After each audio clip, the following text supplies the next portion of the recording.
On this Saturday night, federal election final push.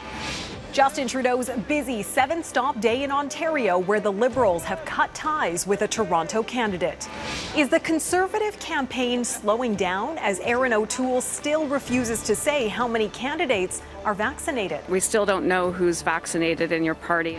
Plus, the NDP's Jagmeet Singh sets his sights on Tory-held ridings hard hit by COVID-19. People should be angry at the Conservative premiers. They did a horrible job. And how unemployment in Newfoundland and Labrador could rock the vote. Global National with Robin Gill. Reporting tonight, Neetu Garcha. Good evening and thanks for joining us. Election Day in Canada is now just 2 days away. Federal party leaders are pounding the pavement this weekend, making their final pitch to voters. Liberal leader Justin Trudeau was busy with 7 stops, focusing his efforts in Ontario. His main rival, Conservative leader Erin Otoole, is also there, taking a more measured approach.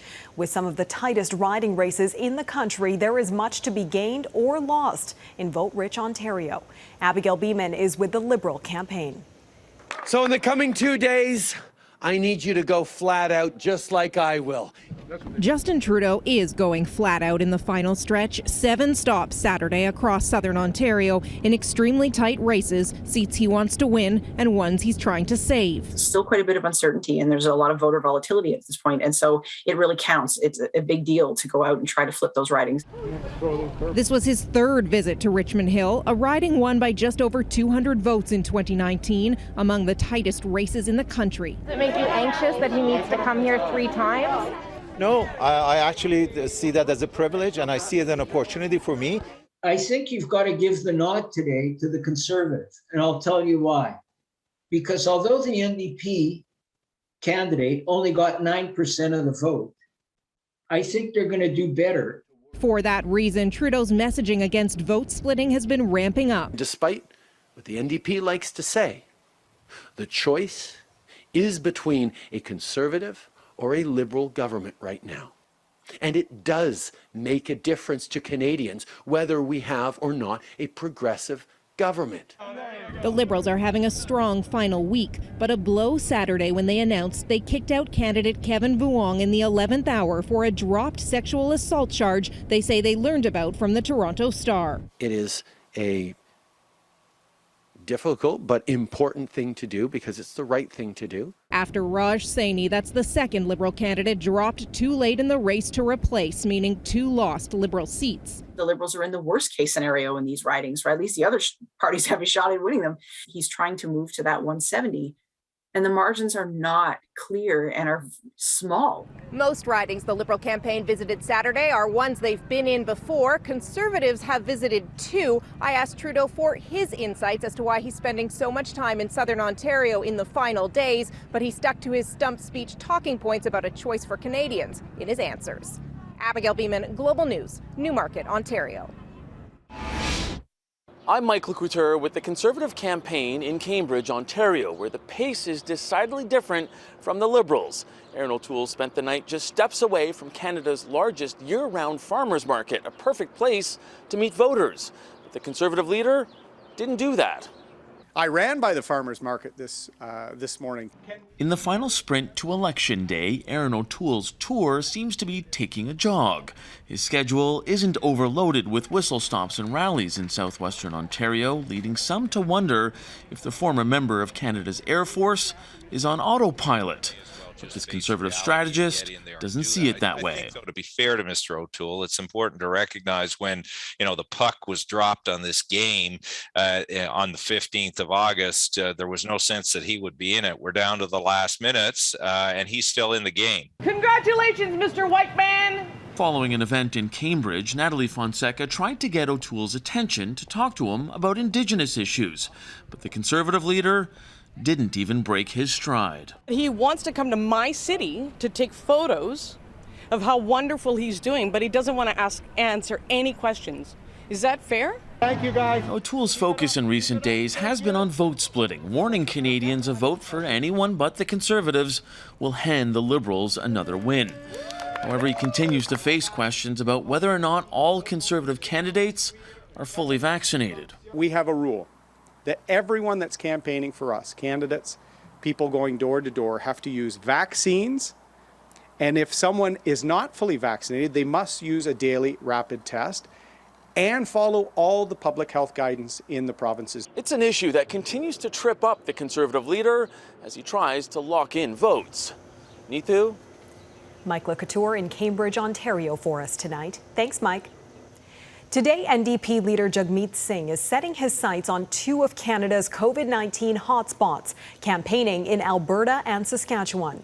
Right now, they are by far the provinces with the highest rate of active cases. Singh is pointing the finger at their provincial governments and blaming Trudeau, too. Singh is hoping disgruntled moderate Conservatives will take a left turn on Monday.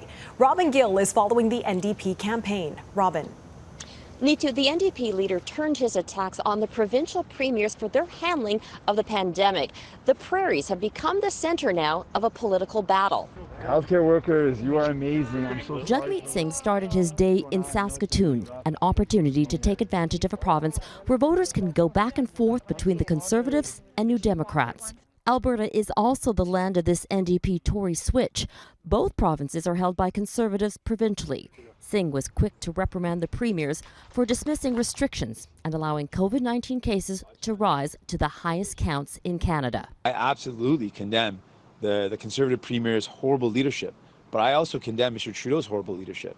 The fact that he called a pandemic or called an election in a pandemic that no one wanted, and to this date he can't even explain why he called it. At no point did he attack the federal Conservative leader, Erin Otoole, again targeting political enemy number one, Justin Trudeau, and his handling of the pandemic. We would have put in place a paid sick leave program that worked right away, right in the beginning, so that people wouldn't have to go to work sick. We would have implemented vaccine passports right away so people would have that avenue to show proof of vaccination and encourage more people to get vaccinated. We would have done a lot better. It's a strategy to keep votes away from the Liberals and hang on to New Democrat support. The NDP has seen a surge in support in both Alberta and Saskatchewan, but in Alberta, it's interesting. In 2019, that support was at 12%. Today, it's 22%. Neetu? Robin Gill in Saskatoon for us tonight. Thanks, Robin. Green Party leader Annamie Paul brought her campaign to British Columbia today, where the party held its two remaining seats when Parliament was dissolved. The Greens' popularity has slipped significantly since the 2019 election, and there's no guarantee it will hang on to both ridings once the votes are tallied. Global BC's Richard Zussman joins us from Victoria, where Paul made one of her final pitches to voters. Richard. British Columbia, more specifically Vancouver Island, has long been fertile ground for Greens. The question is, what took Annamie Paul so long to visit the province? This trip on Saturday, her only one of the campaign to Victoria. A hope is that she will be able to flip the party's fortunes. In 2015, the party won more than 8% of the vote province-wide, and it led to one seat, Elizabeth May's. In 2019, they added another seat, Paul Manley and Nanaimo Ladysmith, and over 12% of the vote. Well, this time, they're polling at around 6% and have a lot of ridings where they aren't even running candidates. I can't speak for Mr. Weaver. I haven't had the opportunity to speak with him, since his decision. I've said that I respect him, but I respectfully disagree with him on this. I don't know what else to say about this. I've been asked that question a lot. I understand that he is well known, but of course, the people who put together our climate plan, our green future, are also incredibly well known. Other than May, Andrew Weaver is likely the best-known Green in British Columbia. The former provincial leader, though, this time is supporting Justin Trudeau and the Liberals. He's been campaigning with them across British Columbia. When Paul was asked about it Saturday, she says there are people working on the Green climate plan who worked with Weaver, and that ultimately the Liberals' plan is snake oil. We'll see if this last-minute visit has any impact on how British Columbians vote on Monday. Richard Zussman, Global National, Victoria. The leader of the Bloc Québécois is looking to attract votes in this final weekend of the campaign. Each second of those 2 days will be given to getting the best possible result. Party leader Yves-François Blanchet is hitting the pavement in Quebec City. Support for the bloc is up. Many say because of a response from Blanchet during the English language debate when he was asked about 2 bills that have been referred to as discriminatory. Blanchet is also vowing to make the next parliament work as his party fights for seats, possibly keeping the next government to a minority. So what should Canadians watch for after polls close on Monday? Our Ottawa Bureau Chief Mercedes Stephenson is joining us now to discuss. Mercedes. Neithu, thanks. Obviously, Canadians wondering what's going to happen tomorrow.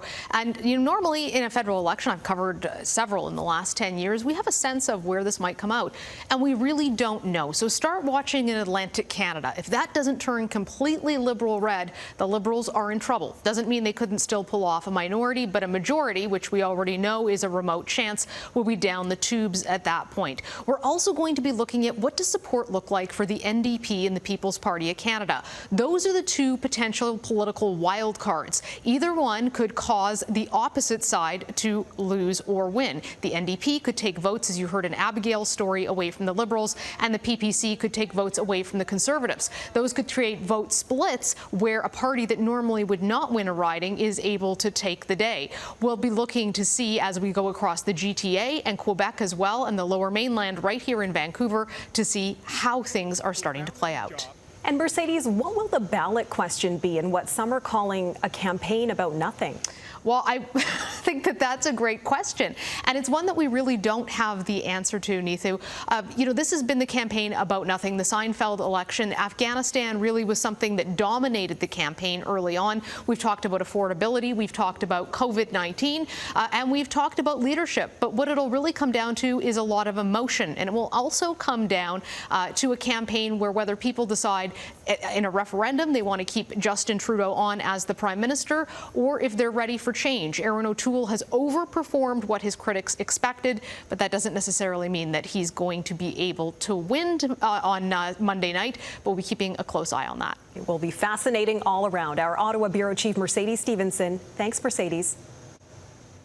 And Mercedes will have much more tomorrow on the West Block right here on Global.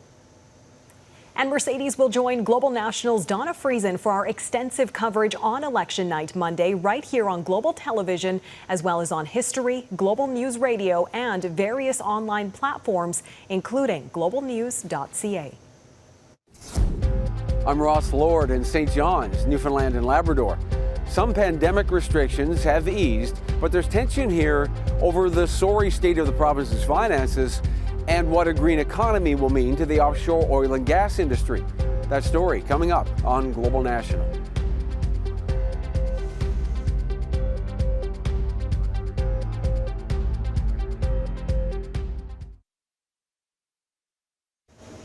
Unemployment has been on the rise in Newfoundland and Labrador since the start of the pandemic. And without the ability to put groceries on the table, the question is being asked, will frustrated residents put the Liberals themselves out of a job come voting day?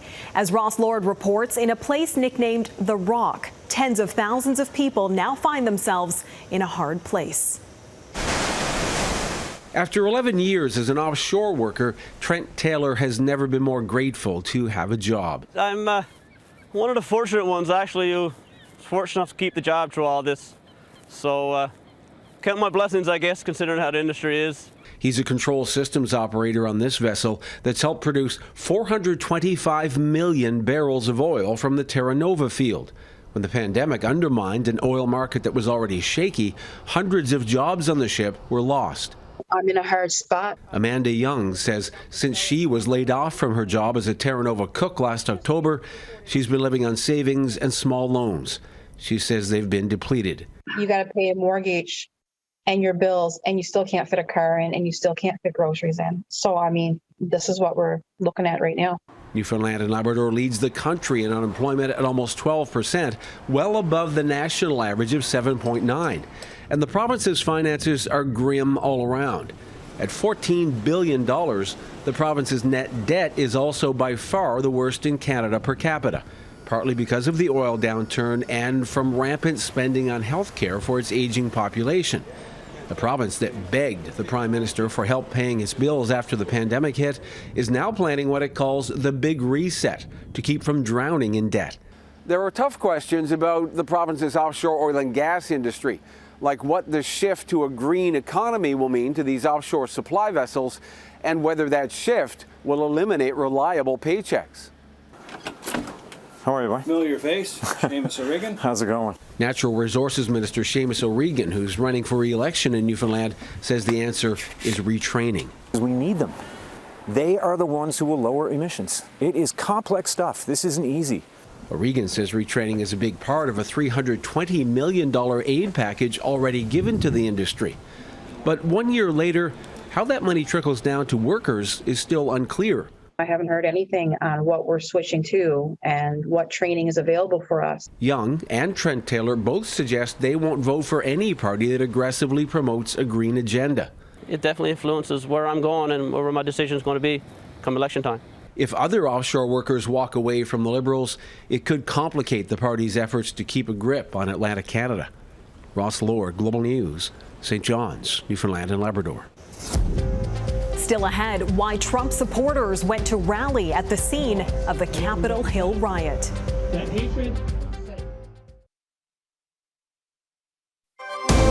You're watching Global National. As we talk about the Canadian election, Donald Trump is still trying to challenge the results of the American vote more than 10 months ago. And this weekend, one of the most defining moments of the Trump presidency is back in the spotlight, with police keeping watch over demonstrators who are demanding justice for those prosecuted after the January 6th attack on Capitol Hill. Jennifer Johnson reports.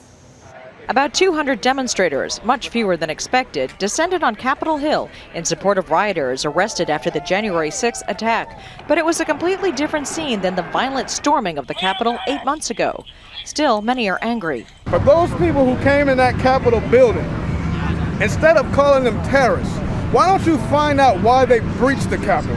Why they were so desperate to cling on to Donald Trump? Organizers and even former President Donald Trump called those arrested after attacking the Capitol political prisoners. We believe that the reason these people are being persecuted isn't because of what they did, but because of what they believe, and that's wrong. With persistent lies still circulating, the election was stolen from Trump. Police were prepared. The Capitol was barricaded behind a 2-meter-high steel fence. Internet chatter warned of possible violence.